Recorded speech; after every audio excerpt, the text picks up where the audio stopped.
मंगल ग्रह रे कान्हुगुड़ा काशीपुर रायगड़ा। हाँ आज्ञा कथाटी शुणिला बेलू आश्चर्य लगुथिबो, किंतु कान्हुगुड़ा ग्रामर वास्तविक चित्र बर्तमान किछि अलगा।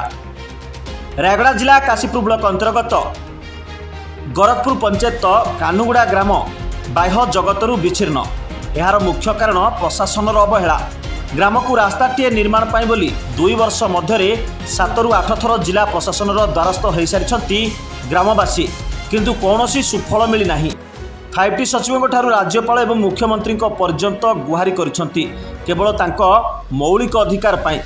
वर्षा काल रे लोके जीवन को मृत्युमुखरे ठेली भगवान को भरोसा रे बाध्य होई नई पार हेबार दृश्य एक प्रकार विचलित कर देउछि।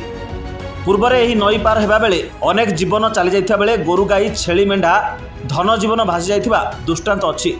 ग्रामर 50 ରୁ 60 जन कुनी कुनी पिला माने विद्यालय को पाठ पढ़िया को जाउछंती सत, किंतु सते जेमिति तांको भाग्य पाठ पढ़िबार समस्त बाट बंद करिछि एही नई। विद्यालय शिक्षक जनक आसुछंती सत, किंतु विपदपूर्ण नई बढ़ी तांको विद्यालय को जिबार सुजोग देउ नाही। एही परिस्थिति रे आपण माने देखि पारुथिबे ग्रामर महिला माने प्रसूति महिला प्रसव पीड़िता को नई पार करिवार एक प्रकार सरकार प्रशासन विकासर नग्न चित्र को दर्शाउछि। काशीपुर अंचल में मास मास धरी लगाण वर्षा लगी रही। परिस्थिति में आपण माने चिंता करुथिबे कान्हुगुड़ा ग्रामवासी केउ केउ समस्यार परिस्थिति में जीवन अतिबाहित करुथिबे। प्रशासन जानिशुणी 1 मासर व्यवधान पर रास्ता निर्माणर कार्य आरंभ करियो बोली एक लिखित चुक्ति करथिला, कारण जून मासर शेष में वर्षा आरंभ होउछि। एहारी आଳରେ कौनसी निर्माण कार्य होई परिबो नाही।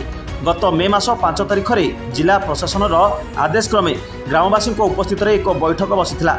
एहीपरि काशीपुर ब्लॉकर अनेक उपांत प्रांत अच्छी जोठी ठीक एहीपरि समस्या लोक माने जीवन बिताउछंती, जोठी सरकार विकास आज पर्यंत पहुँची पारि नाही।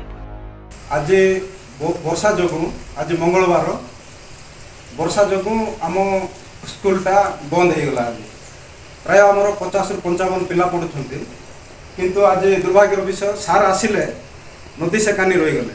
आ पिला माने पाठ पढ़ापे आसिले, किंतु समस्त स्कूल रे अछंती सार नदी सेकानी अछंती। तेणुक नदी पाई आज आमर शिक्षा बाधा साजिची। आउ पिला मानकर पाठ पढ़ा आज बंद है। काशीपुर अंजन Kumar Nayak report G19 news.